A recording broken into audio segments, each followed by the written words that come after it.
வள்ளுவர் புலவர் மட்டுமல்ல, புரட்சியாளர். வள்ளுவர் கவிஞர் மட்டுமல்ல, கலகக்காரர். அவர் வழங்கியிருக்கும் கொடையான வள்ளுவத்தை பரப்ப வேண்டியது நம்முடைய கடமை மட்டுமல்ல, காலத்தின் தேவை. வள்ளுவத்தை பரப்புவதோடு மனிதருக்கு எதிரான கருத்தியல் வண்ணங்களை அவர் மேல பூச முயற்சிக்கு அடாவடித்தனத்தை ஒட்டுமொத்தமாக தமிழ் சமுதாயம் எதிர்க்கணும். சொந்தம் கொண்டாடுறதுக்கு ஆரியத்துல ஆள் இல்லாத காரணத்தினால நம்மோட வள்ளுவரை காவியடிச்சு திருட பாக்குறாங்க. திருட என்பதை விட ஏமாத்த பாக்குறாங்கன்றதுதான் உண்மை. அதான் பொருத்தமா இருக்கும்.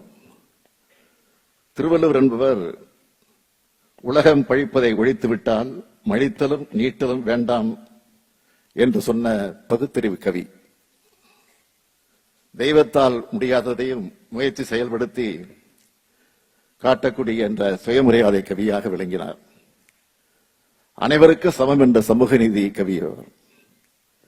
உலக மக்களுக்கு ஒளி வழங்குகிற சூரியனாக இருக்கிற திருக்குறளை படித்த திருவள்ளுவரை அபகரிக்க நினைச்சா அவருடைய கருத்துக்களின் வெப்பமே அவங்களை பொசுக்கிடும்.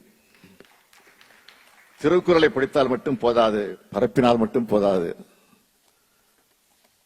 அதன்படி நடக்கணும் என்ற உணர்வை ஊட்ட இளைய தலைமுறையிடம் திருக்குறளோடு பெருமைகளை சேர்ப்பதோடு அவர்கள் திருக்குறளை உள்வாங்கின மனிதர்களாக வளர்த்தெடுக்க இன்றைக்கு நம்முடைய திராவிட மாடல் அரசு பல முயற்சிகளை செய்து கொண்டிருக்கிறது.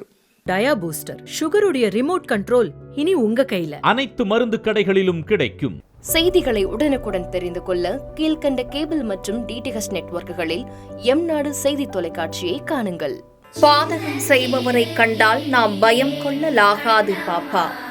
மோதி மிதித்து விடு பாப்பா, அவர் முகத்தில் உமிழ்ந்து விடு பாப்பா. அண்மை செய்திகளை உடனுக்குடன் தெரிந்து கொள்ள இணைந்திருங்கள் எம்நாடு தொலைக்காட்சியுடன்.